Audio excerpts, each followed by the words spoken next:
All right, this is the first hour of Physics 1b for section 1377 for the 17th of November. Let's go to full screen here. All right, first things first, we're talking about refrigerators. And a refrigerator is something that you all should have some experience with using, probably. Refrigerator is a device that keeps things cold. But from the perspective of what we've been learning so far, a refrigerator is basically a heat engine that operates in reverse. So instead of taking heat in and then doing work, this is going to pump heat out at the expense of work being done on the system. Over here on the left, this is a schematic energy flow diagram of a refrigerator. And here's the idea. The refrigerator's over here, and we want to keep things cold on this side, right? So in order to keep things cold, one way you can do that is to pull heat out of them by putting them in contact with something that is even colder than they are, right? So if I have like a soda can over here, and it's warm, and I put it in my refrigerator, the refrigerator is colder than the cola, so we'll extract the heat from the cola, and we'll have to dump it away somehow, right? So how do we do that? Well, we put it through some process, some system here.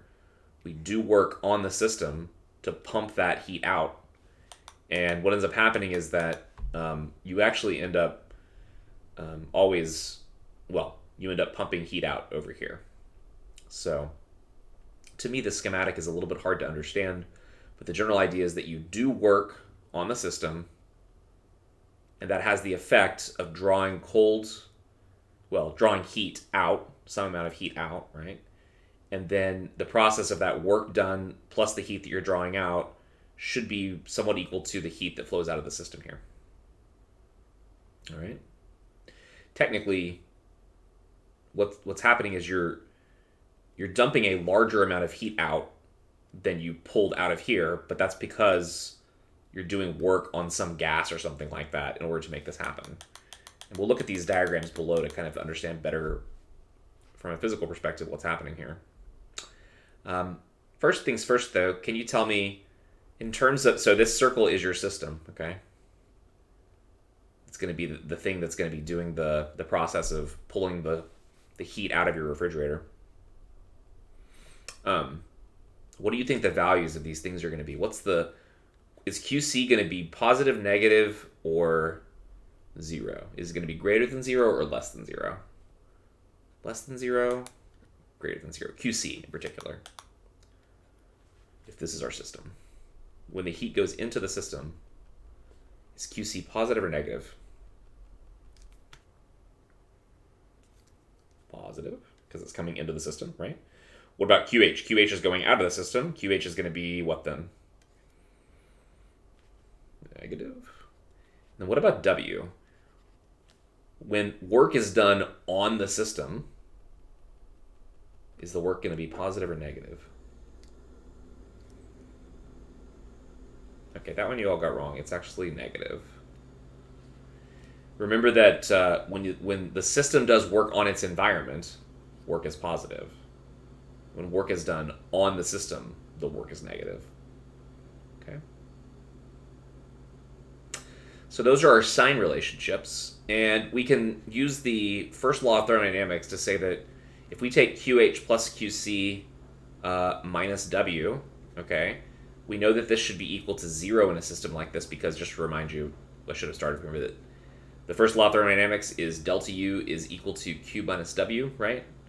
But if you have a cyclic system, right, a cyclic process that is a process where you are going to repeat the process over and over again, and you're going to bring your gas, whatever the working substance in the system, back to the same temperature over and over and over again, then that means that delta U is equal to 0, which is why we can make this statement right here. Now, in terms of the values of these things, we know QH is negative, we know the work is negative, but we know that QC is positive, right? So we can rearrange things a little bit here. For example, what I can do is I can subtract the W to the right-hand side. We can leave QC Oh, no. How do we want to do this? Let's move QH to the other side. So we'll have QC minus W is equal to QH. But there's going to be a minus sign here now. And then what we're going to do is we're going to take the absolute value of this one. So it'll become plus W.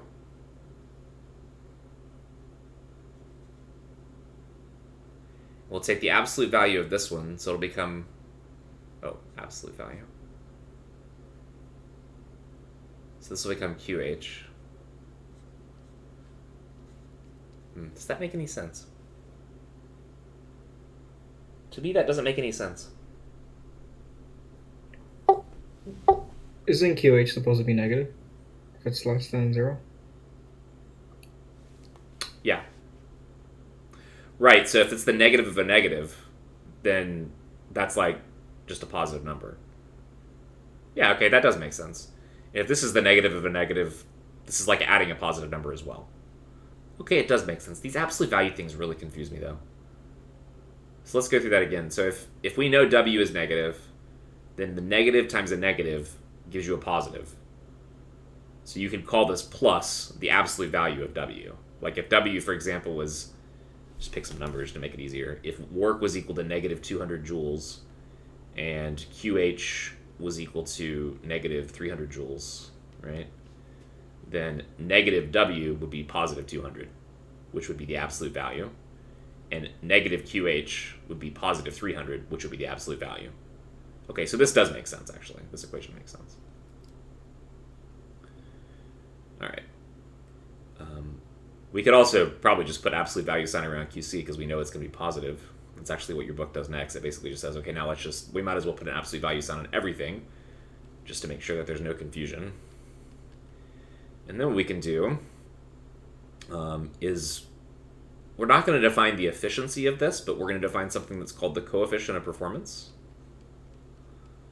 which is going to be a measure of how efficient this particular system is at dumping heat out. Coefficient of performance. The symbol for this is capital K.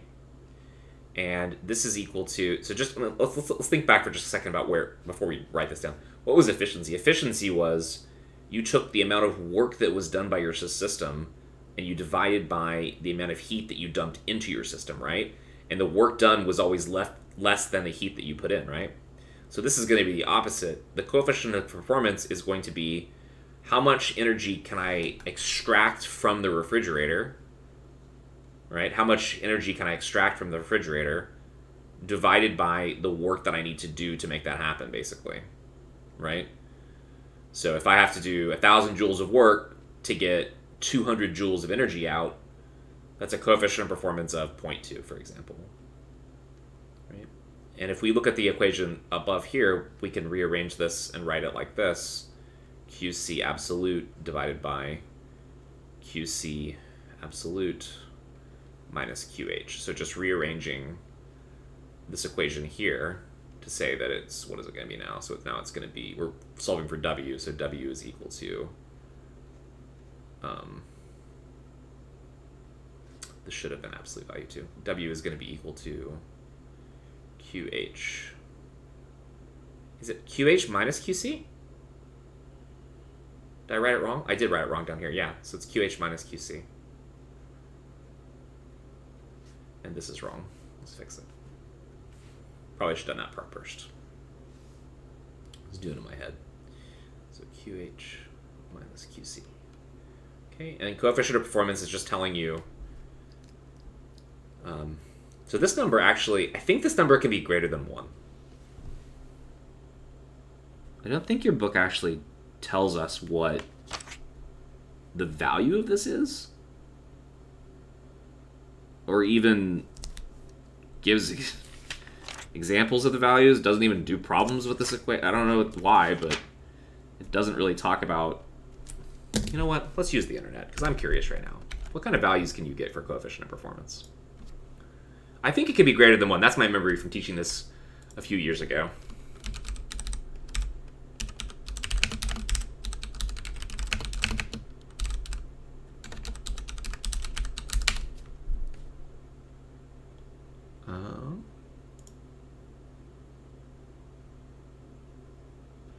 The quote, it strongly depends on the outside temperature and required indoor temperature. For temperature difference of about this, it can be about 2. Yeah, okay.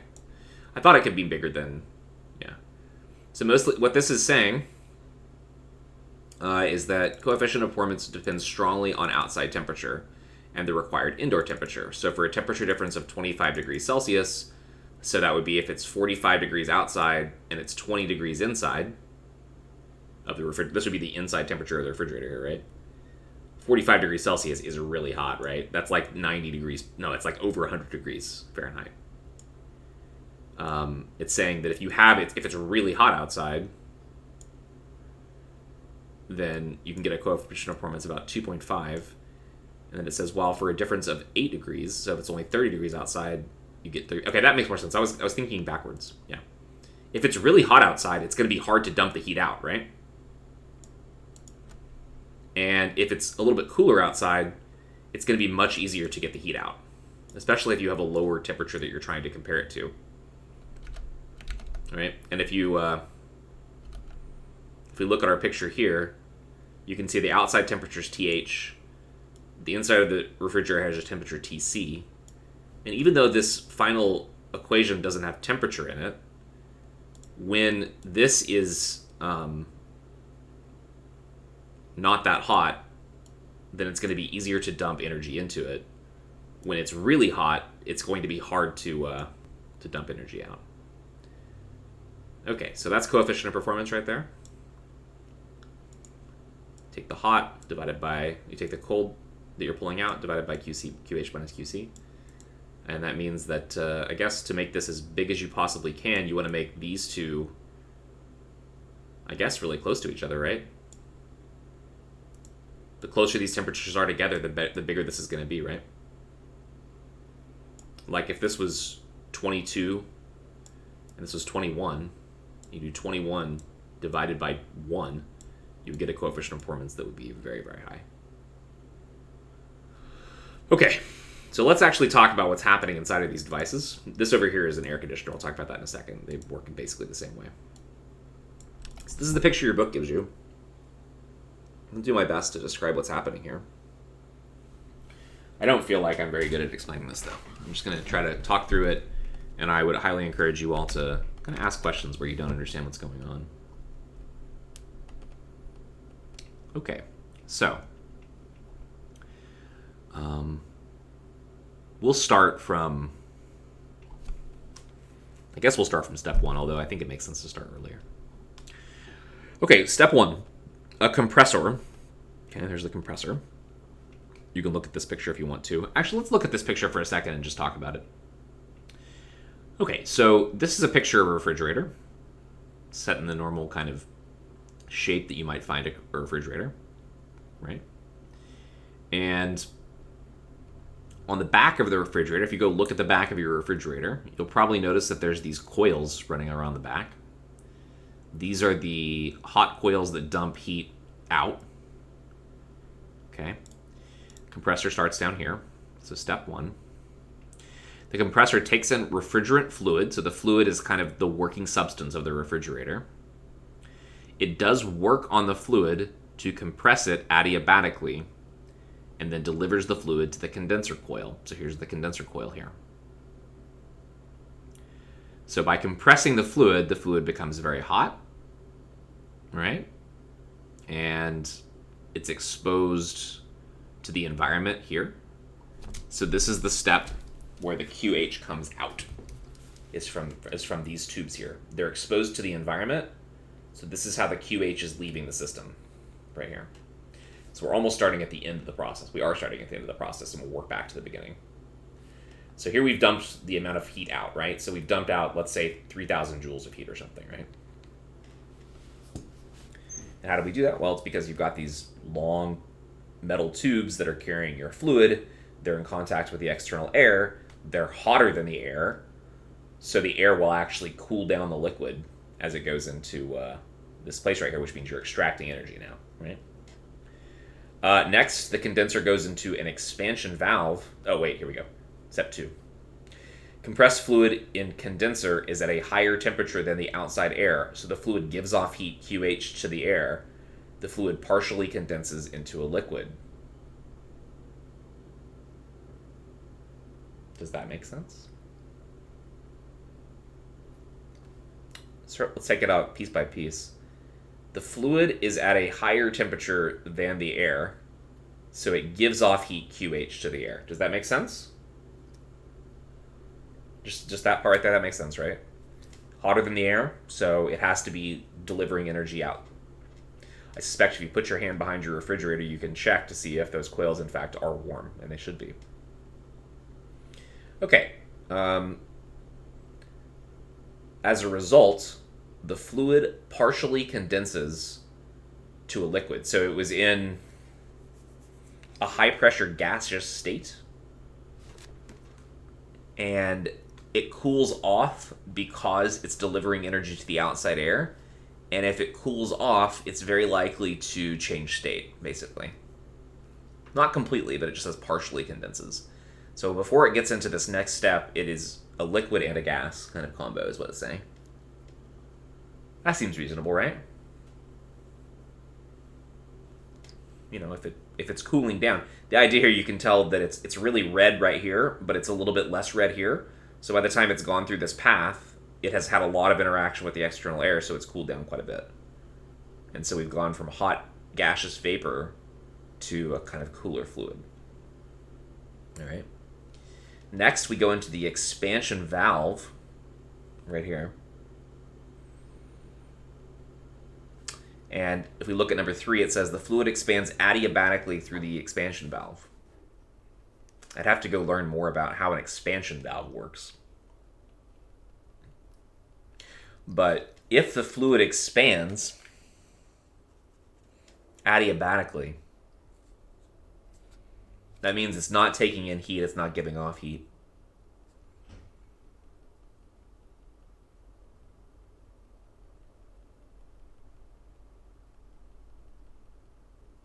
Does that mean it's cooling down or heating up? What do you think?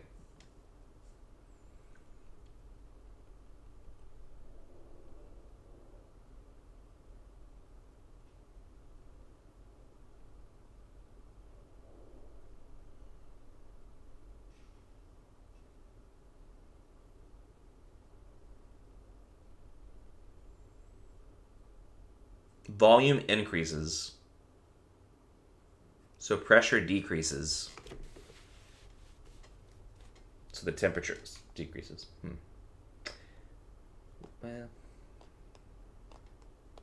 how do we know the pressure is decreasing now?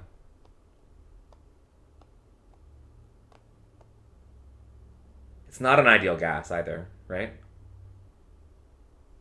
It's just a fluid. In fact, they specifically say that it's liquid when it comes in. What's the expansion valve do? I'm just curious. This isn't giving us very much information.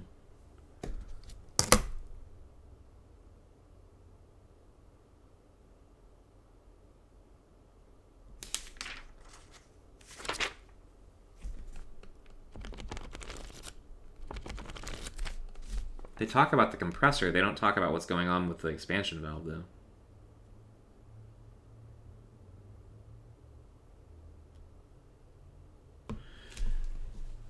Yeah, it's very clearly, we can see it's cooling. That's the thing, is like, it's very clear that whatever's happening in the expansion valve, its temperature is dropping, right? So it's called an expansion valve. Let's see if that's a real thing.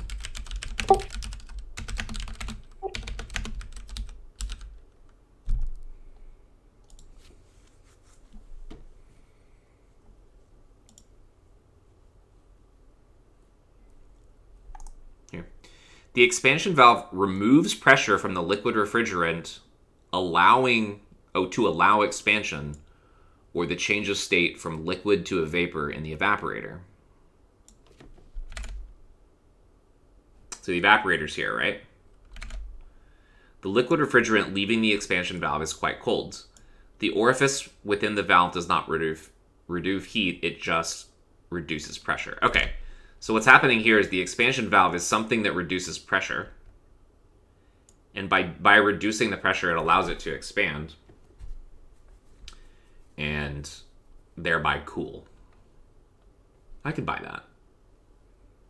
It would be helpful if instead of saying expanding adiabatically here, it just says the expansion valve lowers the pressure, which then causes the fluid to expand adiabatically, which allows it to cool, basically. They're used in vehicle AC systems, of course. Yeah, exactly. You have to... Pretty much any air conditioner is going to operate off the exact same principle. That's a really good point, Louis. And Andrew did mention that it reduces pressure in a system. So, yeah, you have to have the same thing inside of a air conditioning system of a car as well. Well, I think if we really want to understand this, we'd have to probably look at one of these schematics here to see what they look like. Here's what they look like, huh? Thermal expansion valve. Let's look at this and see if it makes any sense to us. What you need to know about refrigerant flow. Well, I can't see that at all.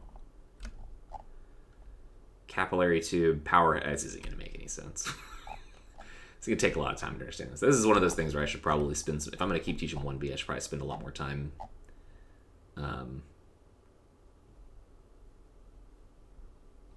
to understand how these things work. And anyway.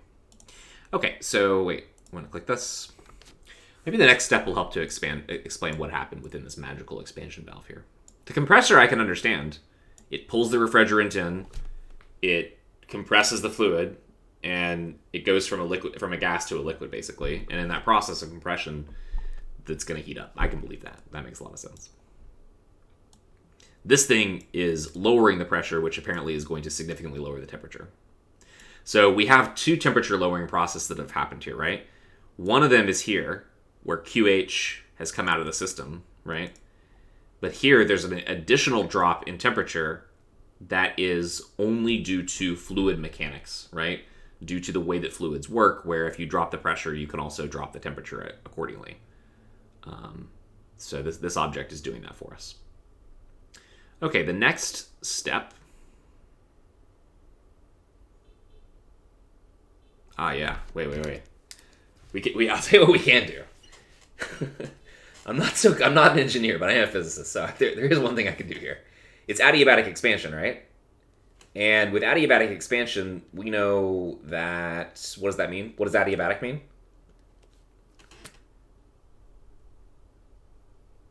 Adiabatic. No heat lost or heat gained. So when we write down the first law, right? Delta U equal to Q minus W, right?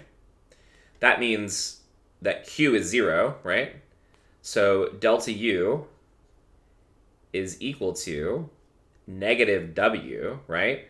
Which means the W is equal to negative change in internal energy, right? And if the fluid expands, right? The fluid expands, that means that it's doing work, right? Right?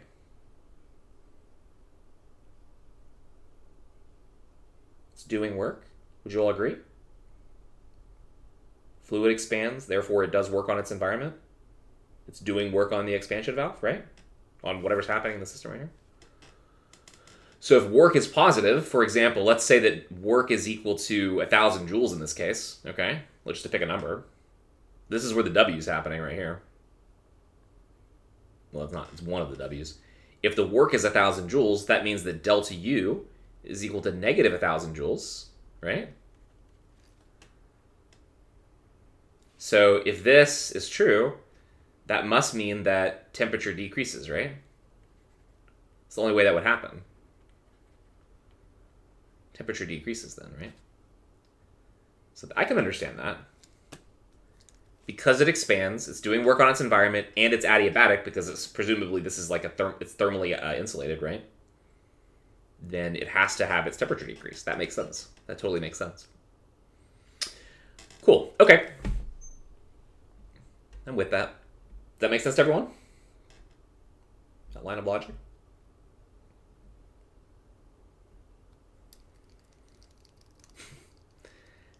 Definitely other ways to understand it, and whatever way makes sense to you works. It's just, as I said before, I'm not an engineer, I'm a physicist, so this is how I understand things.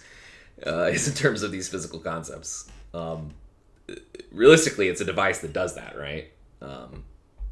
If you want to read up on how an expansion valve works precisely, then I encourage you to do that. Okay, as a result, we now have a cold fluid, and that's great because now we have a cold fluid and we can pump it into here, and now we have coils again, coils here, right? The fluid's actually flowing this direction, and these fluids will be in contact with all your food and your sodas and things like this, right? They're all going to be inside of this region here, and they are going to be cooled by these coils here that are going to be cooling the entire inside of your refrigerator. Just because you have basically had hot gas, it dumped its energy out, cooled down a little bit, and then this expansion valve allowed the gas to cool even more, and now it's cold inside of here. Okay, but of course, as the cold fluid flows in, it is going to give up some of its it's going to get warmed up basically, right? The fluid is actually getting warmed up, and you can see that here by the fact that it's dark blue up here and it gets lighter blue as we go through this process here, because as it passes through the system here, it's going to be pulling in, right? It's taking in heat now, QC. The fluid is the thing, right? It's the thing that's doing everything for us, right? It's what we call the working substance. And on this side is where the QH goes out, right?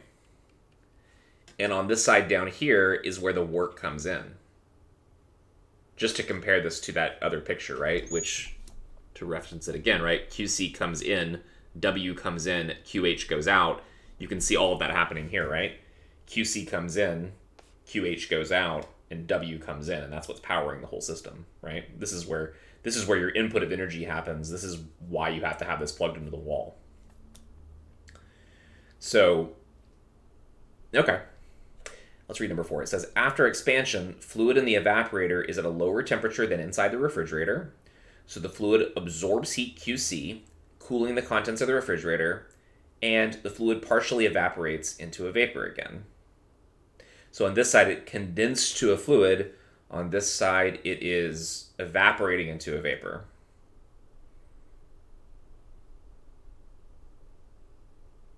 And it's pulling in heat. And that makes sense, right? Lose heat, you condense. Gain heat, you evaporate, right?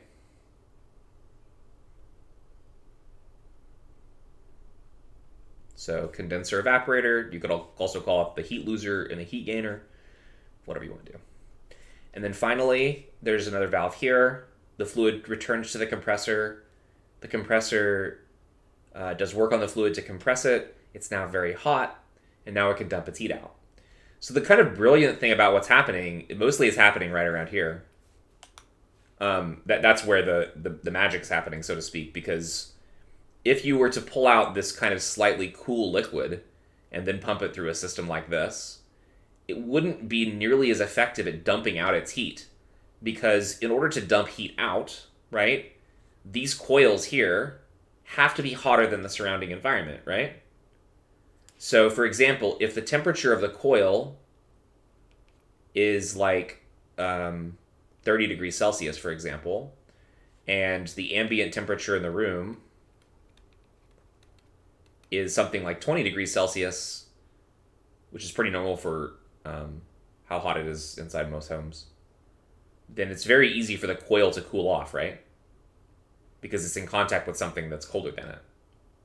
But if you were to take the same refrigerator, right, and stick it outdoors on a really hot day, it wouldn't work very well. Let's say if the ambient temperature on the outside was 37 degrees Celsius and the temperature of the coil was only 30 degrees Celsius, it wouldn't be able to effectively dump its heat, right? In fact, the coil would actually be warming up, and it would prevent the refrigerator from working at all, and it would probably shut down. It would probably just break down and stop working, basically, if it was too hot outside. But the reality is probably that these coils are probably hot enough that even if this refrigerator was in a hot garage or something like that, as long as the coils can maybe get up to, like, let's say 50 degrees Celsius, and I don't know if these numbers are reasonable at all. I just know when I was growing up, we had a refrigerator in our garage, and it used to get over 100 degrees every single summer, and that refrigerator worked just fine. Even though the garage probably wasn't 100 degrees, but it was still probably like 90 degrees, and it worked just fine. So I'm sure the temperature of the coil is quite hot, but that doesn't change the fact that if it's even colder outside, the coil is going to cool much faster, right? And that's why such a device would work even better when the ambient temperature is, closer to like room temperature, because then it's much easier to actually dump the energy. Okay, so there's a little discussion about refrigerators. You want to have any questions or comments?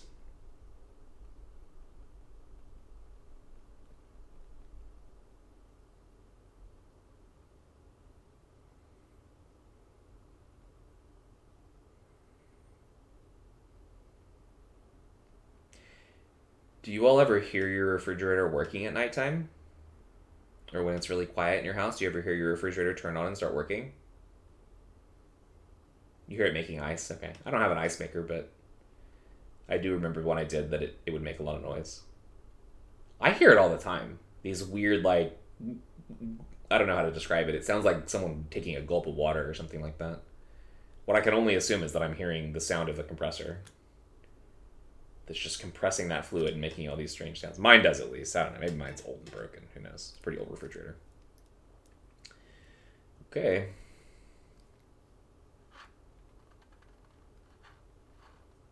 Yeah, I think that's correct, Jacob. I think that's correct. And yeah, so in case you didn't know it, now hopefully you understand that what it is that a refrigerator is doing, right? Is it's not dumping cold into the refrigerator. It's dumping hot out of the refrigerator, basically, right? Dumping heat out of the refrigerator. And then just repeating that process over and over and over and over again. So that's why a refrigerator is much more effective at keeping things cool than like a cooler, because a cooler is eventually going to run out of its cold substance, which is ice. All right, well, here's another picture. This one is of a air conditioning unit, and this air conditioning unit has the same kind of setup. You've got a cold side, and you've got a hot side. The hot side is usually exposed to the environment by placing this outdoors. And then there's your condenser coils. It also has an expansion valve, so that the heat from these coils dumps out energy, and then you have a blower here that blows air over coils, and by blowing the air over the cold coils, as long as the coils themselves are colder than the room, by blowing air across them, you will cool the room. And you take in air here from the room, and then you basically just replace it with cold air. So you take warm, humid air here, it goes into your system, it's blown out as even hotter air, because this air is being blown across these coils, right? And then you send in cool air. So hot air out, cool air in, and that's it.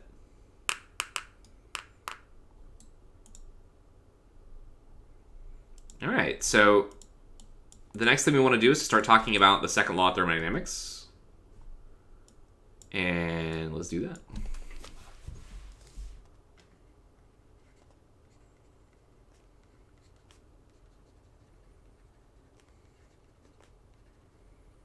We are going to look at two different ways to talk about this, but the second law of thermodynamics describes pretty much like the way in which systems work.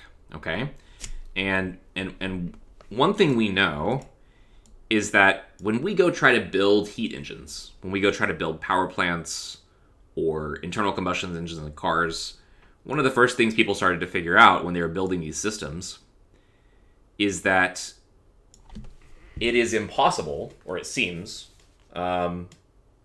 empirical results will say, which is to say people have tried and have failed, tell us that it is impossible to construct a heat engine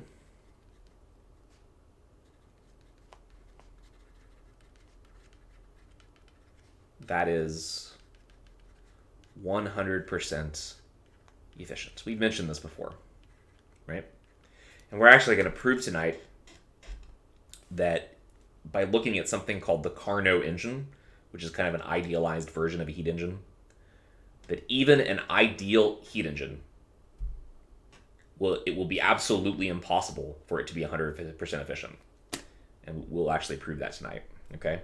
So we know empirically that when we try to make power plants, when we try to make internal combustion engines, when people were trying to make better locomotives and better steam engines in the last century, as people try to construct any device that is going to use the input of heat, and realistically, I think even an input of electricity, you're never going to get a system that is 100% efficient, right? There's always going to be some losses, right?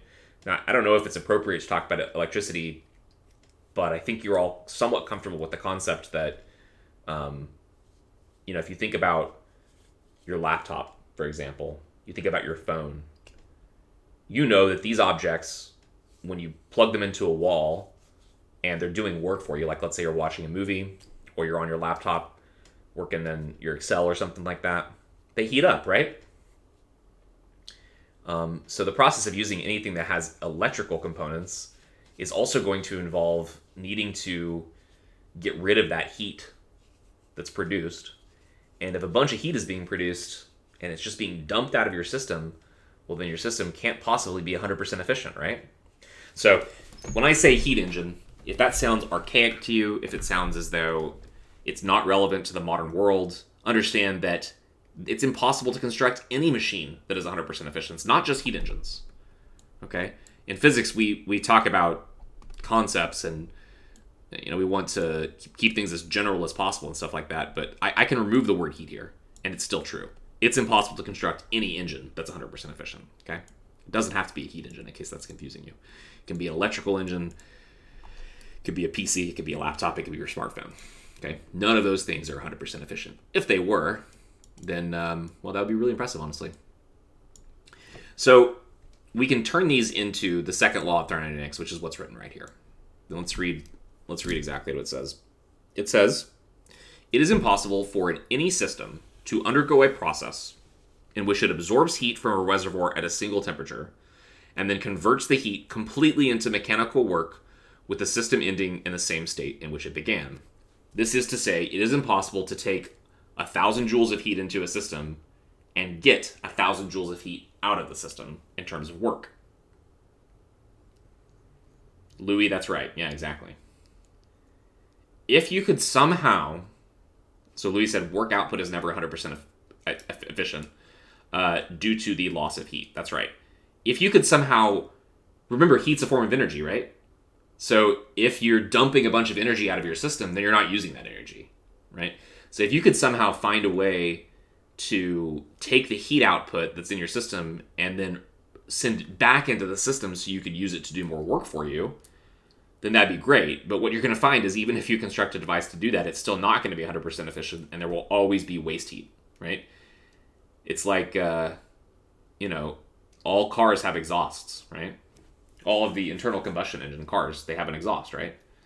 What does the exhaust do? The exhaust dumps heat out of the system in the form, if on a really cold day, you can even see the exhaust, right? You can see the exhaust smoke that's coming out of a car on a really cold day.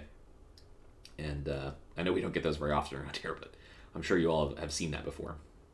But yeah, as long as there's heat going out, you're not 100% efficient. You're losing some of the energy that you dumped into your system, right? And that's okay. It's just reality, right? But yeah. So, any machine is probably going to have some heat loss. Even if it's 99% efficient, on each cycle you're losing some heat, right? This is referred to as the engine statement of the second law. And in reality, it has a lot to do with irreversibility, and we're going to talk more about that in a little bit, but it has to do with the fact that almost all processes that we know about in nature are irreversible. And any heat engine process is going to be an irreversible process. So due to the randomness, you're always going to lose some energy. Okay. There is another version. So this is called the engine statement. Okay, there's like 3 different. Well, there's even more versions of this. This is a.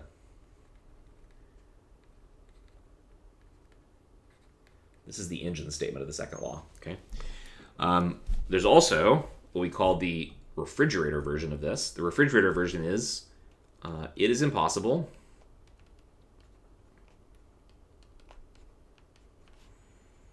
for any process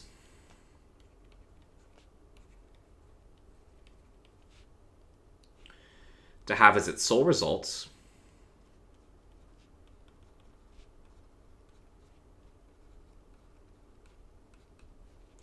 the transfer of heat from a cooler to a hotter body.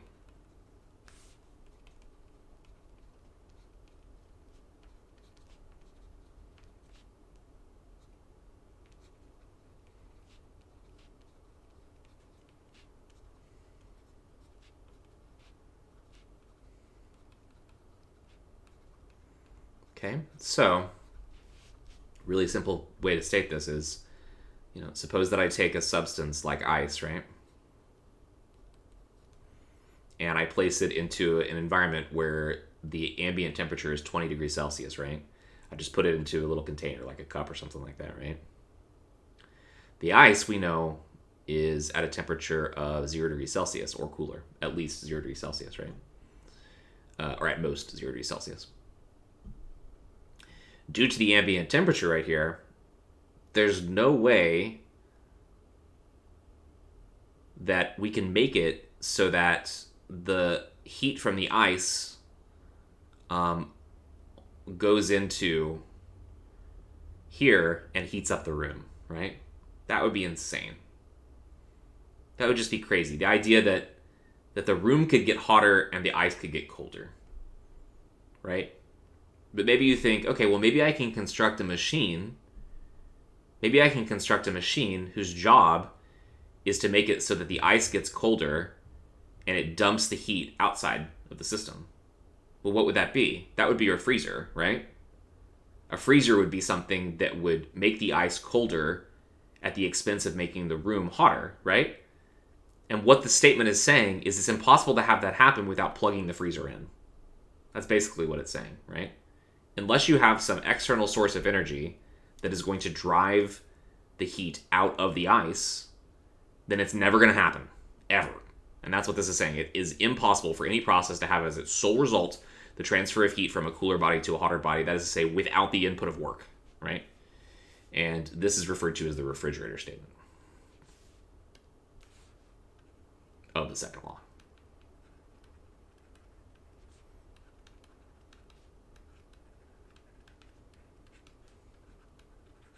The second law of thermodynamics is very unique. There is no equation that we're going to learn in this class, at least, associated with the second law of thermodynamics, okay? Most of the other laws that you learn about in physics have an equation, right? The law of conservation of energy, the law of conservation of momentum, the law of conservation of angular momentum, these all have equations associated with them, right?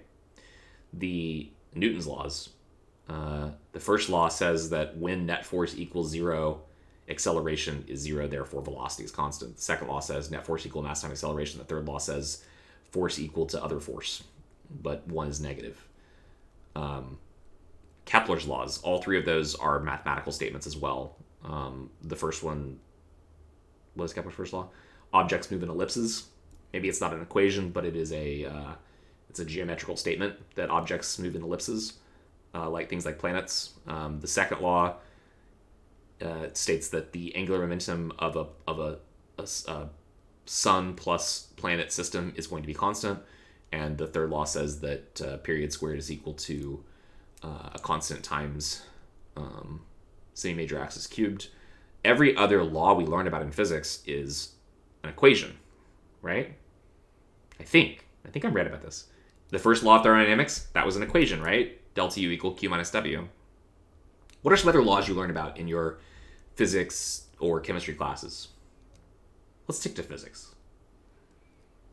What other laws do we learn? There's Newton's laws, there's Kepler's laws, there's the laws of conservation, there's 3 of them. Yeah, I mentioned conservation of energy. That's definitely a good one. So there's conservation of energy, momentum, and angular momentum. Hooke's law. Hooke's law, force equal to k times x.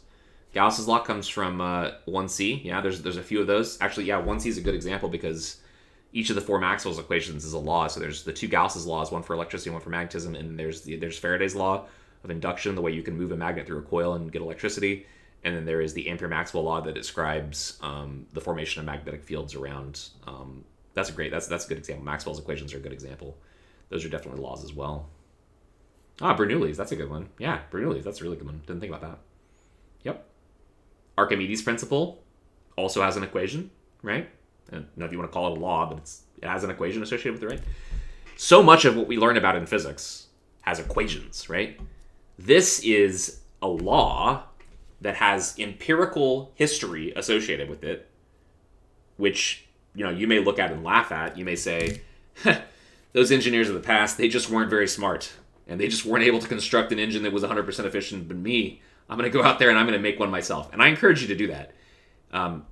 The most exciting things that happen in science are when people break rules that we thought were rules, and they're not rules anymore all of a sudden, right? And we have a new rule.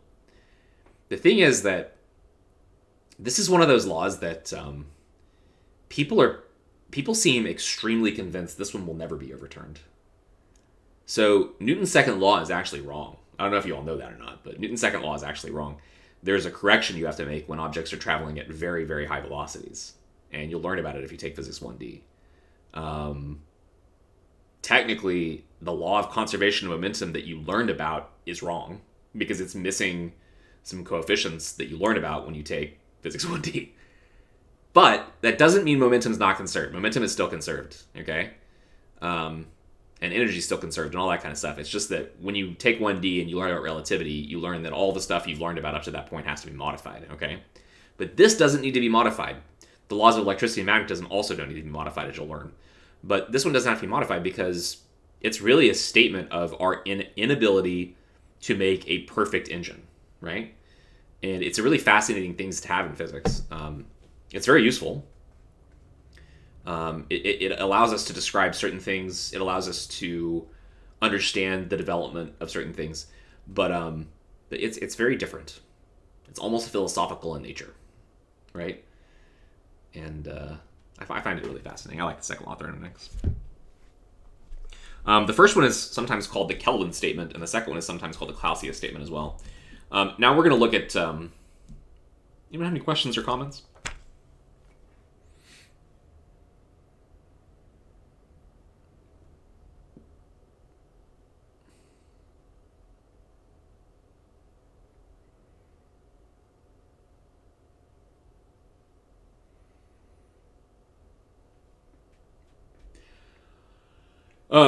So with an electric engine, your question is, since Tesla's not like a Tesla or just any electric vehicle, right?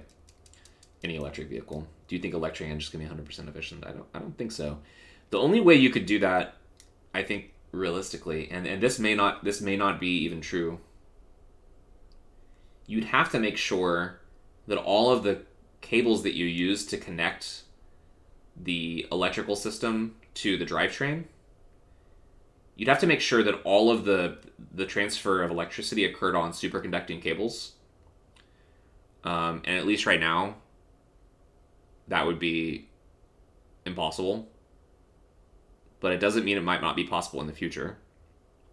The thing is that any piece of wire, when current flows through it, the flow of electrons in the wire creates a kind of friction that heats up the material. And that heat has to be dumped somewhere. So the flow of electricity itself has thermal effects, meaning it causes heat. And anytime you have heat flow from a hot body to a colder body, that is effectively an irreversible process. And anytime you have an irreversible process, it's a sign that you're not going to get some of that energy back, The simplest example of an irreversible process is a box, you push it on a table, it slides to rest. That's the simplest example of an irreversible process. And the idea is that when you push that box and it slides to rest, you had kinetic energy. That kinetic energy got turned into thermal energy or internal energy. And it's really hard to get it back because it's just random motions of atoms, right? It's very hard to get it back. And even if you can get some of it back, you're never going to be able to make that body move back in the other direction, right? So I don't think even electric engines. That's really why this is true, right? Is because when you have something that heats up and then you try to cool it, you can't take that cold air and use it to do work for it. You can't take that excess heat that was dumped out and use it to come back in. Data we delete from CPUs are a form of heat. I don't know about that. I think you can say data is a form of energy. I don't know if the deletion of the data is a way of like getting rid of. You're getting rid of information. I don't know if you're getting rid of heat. I'm not sure.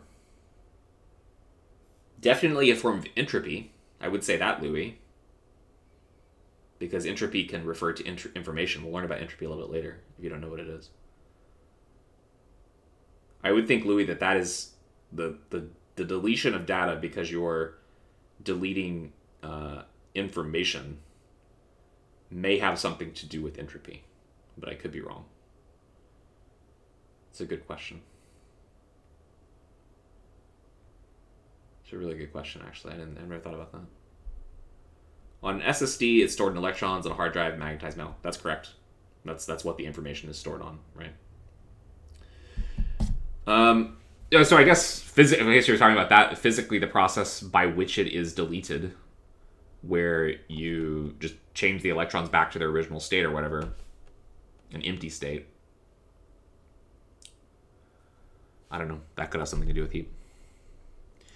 All right, next thing we're going to do is we're going to look at these two statements that we said. And we're going to look at these pictures. I tried to look through these pictures the last time I taught this class, which was on Monday. And to me, these pictures are kind of weird, but they're supposed to help you understand this. Let's kind of go through them really quickly. We're going to have to take a break now, too. So the engine statement of the second law says, if a workless refrigerator were possible, it could be used in conjunction with an ordinary heat engine to form a 100% efficient engine, heat engine, converting heat, QH minus QC, completely into work. Now, if we just look at the right-hand side here, this is basically what the second law states. It says it is impossible to have a hot object, take its heat out, and then turn it all into work. There is always going to have to be some waste heat, basically, right? As shown in this side over here, this is the regular heat engine, where QH comes in, the heat engine does work on its environment, and it dumps exhaust heat out this way, right? The idea here would be, if it was possible to just take energy from a cold body and dump it into a hot body here, that you could then take that energy, QC, that's coming in, and dump some of it out here, and then if you take the difference, QH minus QC, then you could basically, you see how this is like a circular process, right? Where it's like QC goes in here, you take that same QC out back here, and then you take more heat out of here, and basically you're just getting energy for free every single time, right? Can you see how that's what this is saying? Is that on each trip, you don't dump any energy out, you just dump it into something that you then extract the heat out of it again, and then, you know what I mean? Do you see how silly this is? Actually, the picture makes a lot more sense to me now the second time trying to describe it. Can you see how it's basically creating a closed loop? Like a cyclic process where each time you just get work out for free effectively? And the reality is that if you're doing this, like, this thing down here has to be heating up. It has to. There's no way it's not heating up. And the reality is if you subtract out the parts that are the cyclic parts, you basically have this happening. You're not dumping any heat anywhere. And that's what's ridiculous, right? Think of any engine, any machine you've ever used, they all get hot, right? Every single one of them. Your car, if it runs too long, gets really hot. Your phone, your laptop, your computer, all of these things, your TV, your Blu-ray player, I'm just looking around my house, like your air conditioning unit, your refrigerator. Every single thing that you use, it gets hot. So the idea that there would be no waste heat is insane. Okay, and that's basically what this statement here is. Now, the other version of this is from this one. It says, if a 100% efficient engine were possible, it could be used in conjunction with an ordinary refrigerator to form a workless refrigerator, transferring heat QC from the cold to the hot reservoir with no input of work. And so this, what you have, is if we could do this, right? If we could take hot and turn it completely into work, well, we could use that work to power a refrigerator.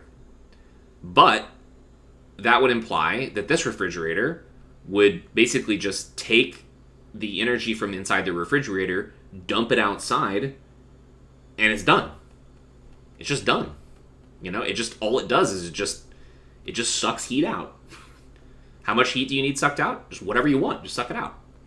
So these pictures are designed to be, these are not real. This is not reality. This is trying to show you the absurdity that could occur if the second law wasn't true. Okay, I don't really think these are particularly useful, but I actually, looking at it again, this one actually is kind of interesting. This idea that you create this loop process here, and then you just extract work every single time. I can kind of get down for why they wanted to show that picture now. Okay, so let's take a break, and we'll come back and talk about the Carnot cycle. Okay, so